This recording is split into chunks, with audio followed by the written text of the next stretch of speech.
The Witch's House is yet another game you have been requesting many times, so it's only fair to give you guys what you want. I was pleasantly surprised to know what a deep and tragic story it has, with some sort of an original ending that I didn't see coming. Hi folks, I'm R, your narrator. If you have any good suggestions for upcoming games you want to see, follow me on Twitter and send me a message. I'd really appreciate any solid and good theories too, as it'll help when writing my script and ideas. This video will contain spoilers about the game. With that in mind, let's begin.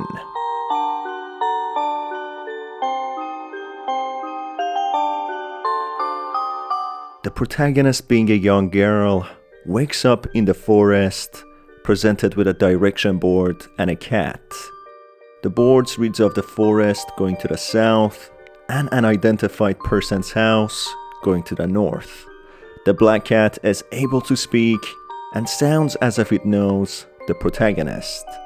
The way to either paths are blocked, but the protagonist manages to find a rusty machete and open her way to the house.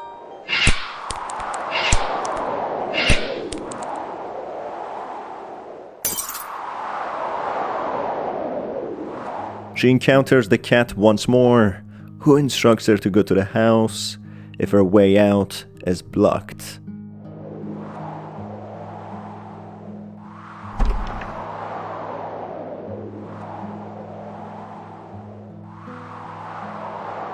The house has an eerie vibe to it, with notes scattered around instructing her what to do.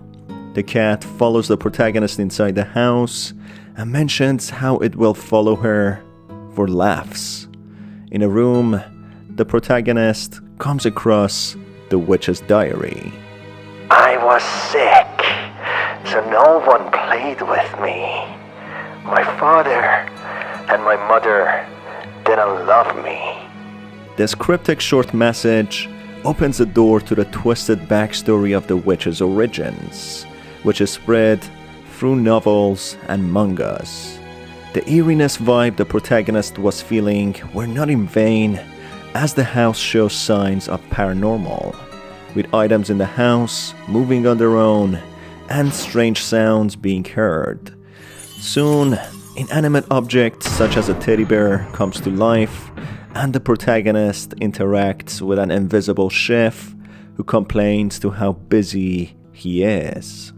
The protagonist then encounters the ghost of a purple-haired girl who disappears before the protagonist gets the chance to speak to her.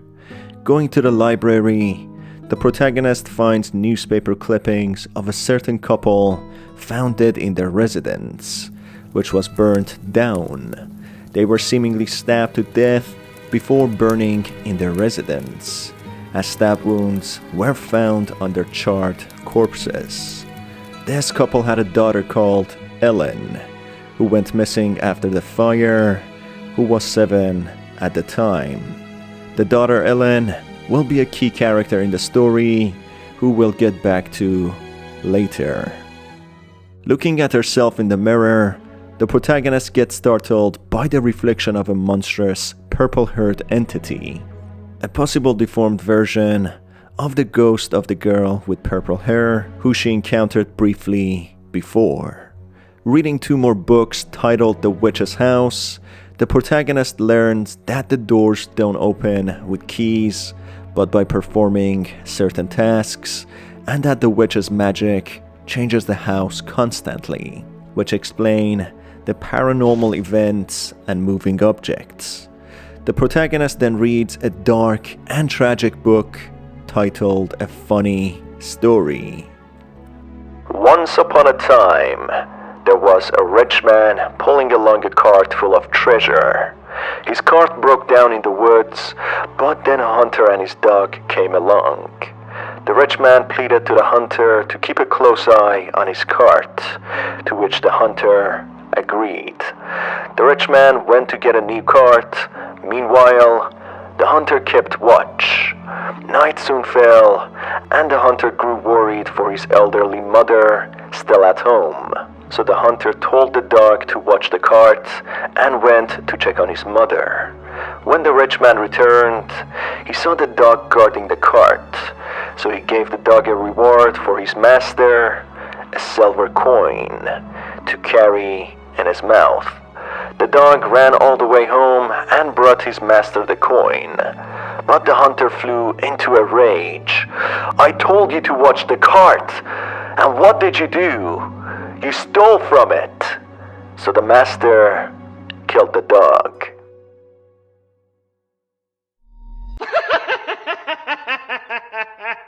Suddenly, an invisible person on the chair next to the bookshelf starts laughing uncontrollably, depicting how twisted and psychopathic and sinister the spirits and the owner of this residence are.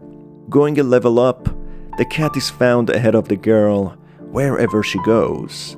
The protagonist then finds a frog who joins her and helps her solve some puzzles, and in a way forms some sort of a friendship with her.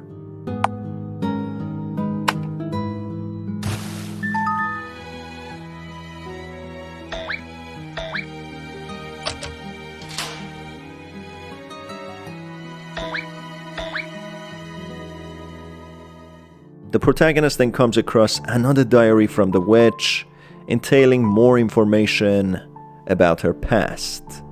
"My father and mother didn't love me, so I exed them. I've been in this house ever since." This diary informs the protagonist of what possible atrocity the witch had committed against her parents. A short while later, the girl comes across a locked door which has a large slithering snake behind it.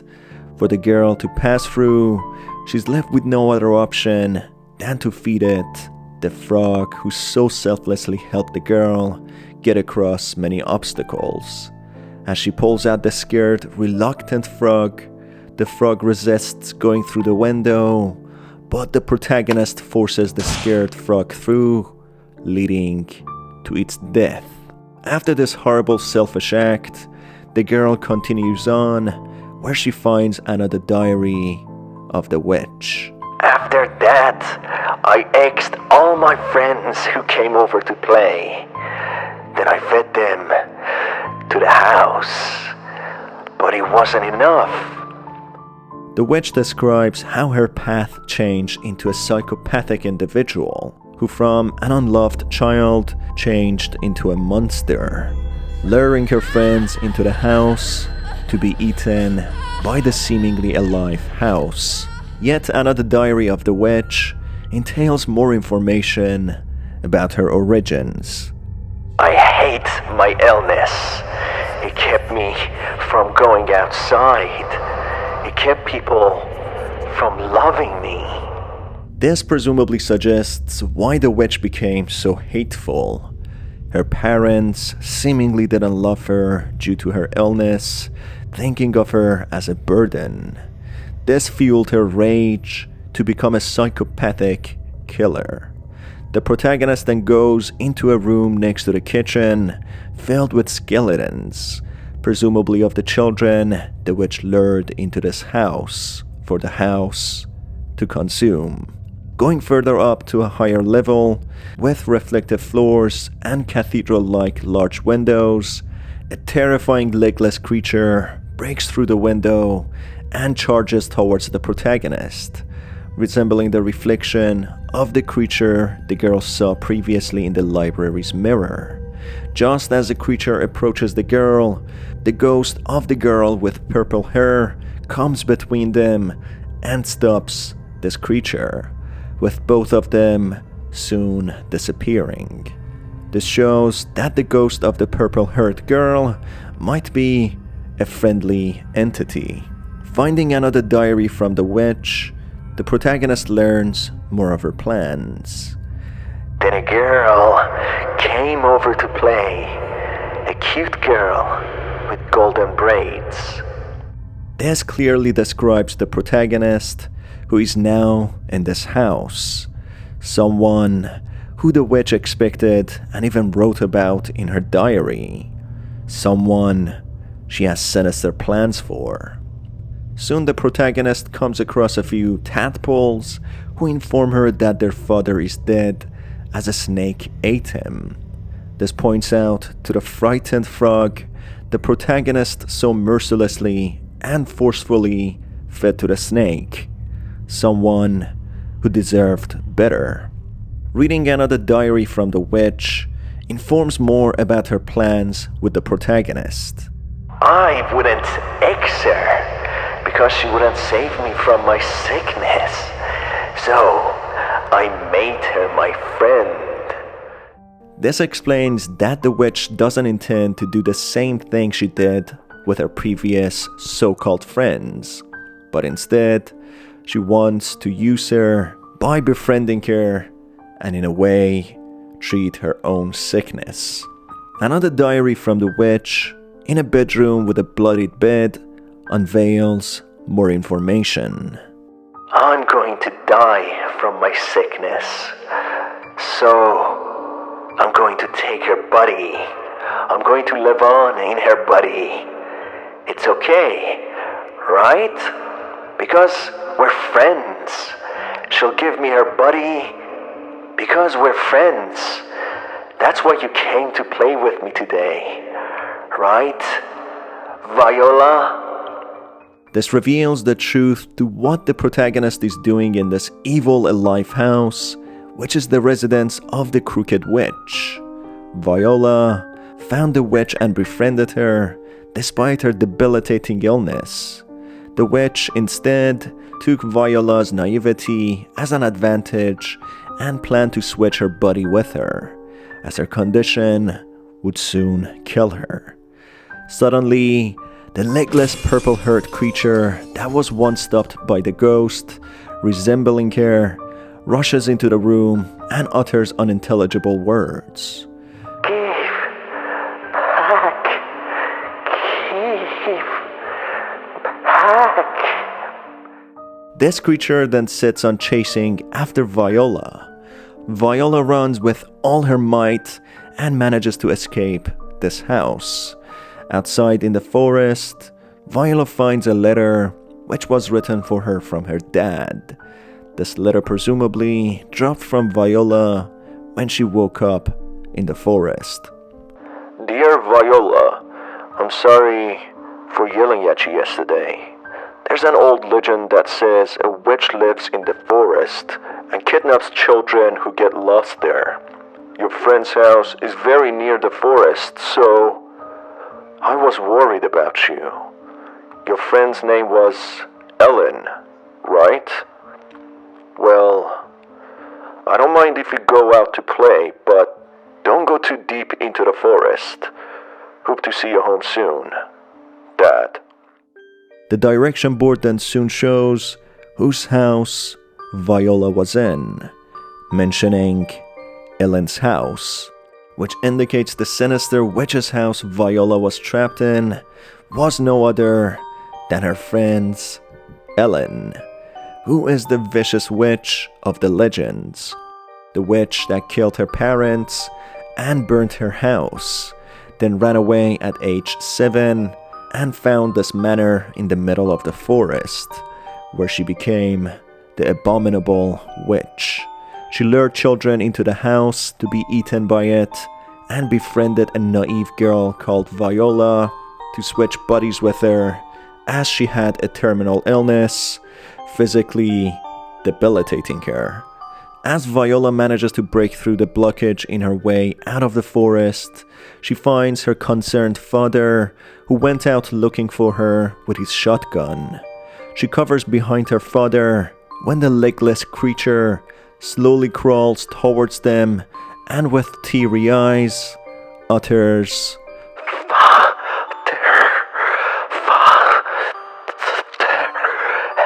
Father, help,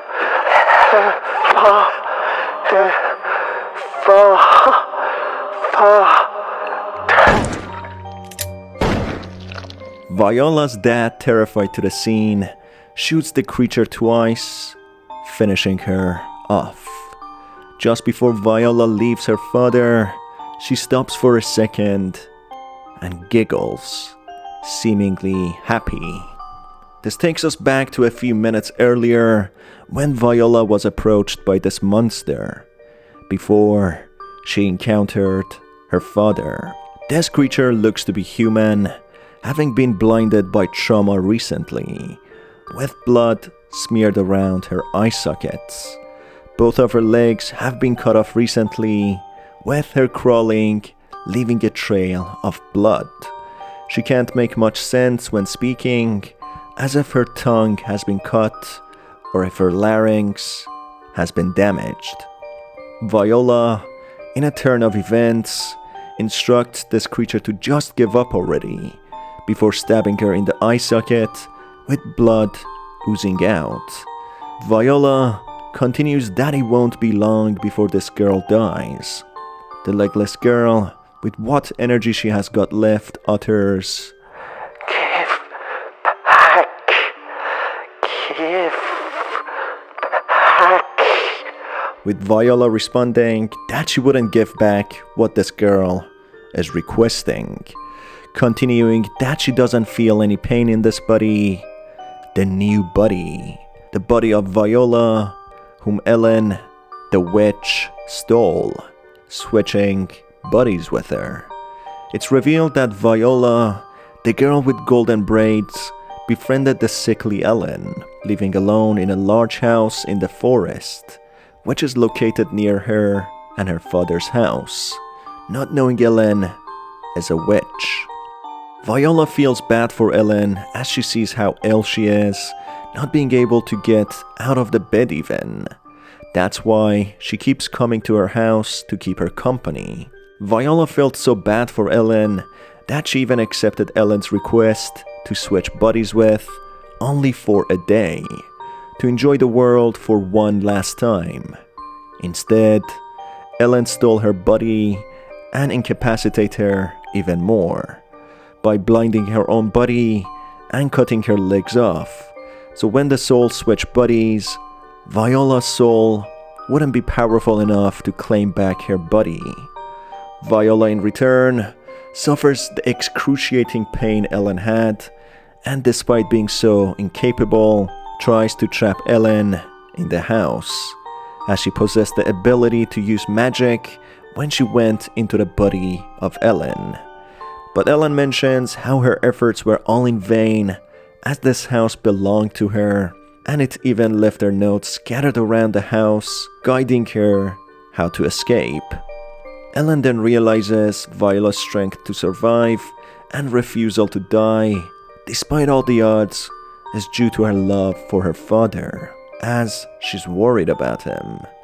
But in a chilling turn of events, Ellen assures Viola that she will take good care of the father.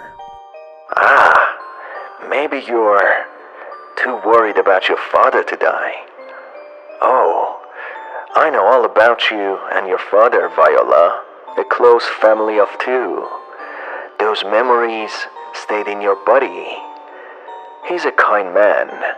A hunter, isn't he? And he even sent you that letter. What a good father. It'll be just fine. I'll make sure this daughter, Viola, gives him her share of love. And I will take your share of love too. That's when the father approaches Ellen, possessing Viola's body, who proceeds to kill his own daughter in a tragic turn of events. That's why the psychopathic Ellen giggled before leaving.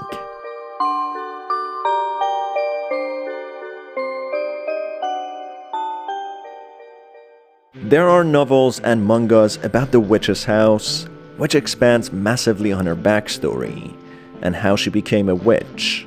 It will also explain about what the house is and the mysterious speaking cat.